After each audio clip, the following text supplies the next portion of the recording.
அத்தனை செல்வமும் உன்னிடத்தில் நான் பிச்சைக்கு செல்வது எவ்விடத்தில் வெறும் பாத்திரம் உள்ளது என்னிடத்தில் அதன் சூத்திரமோ அது உன்னிடத்தில்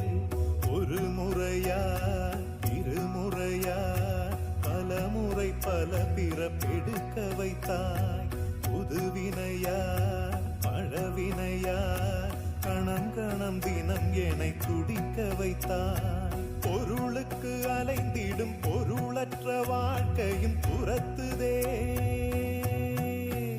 உன் அருள் அருள் அருள் என்று அலைகின்ற மனம் இன்று பிதற்றுதே அருள்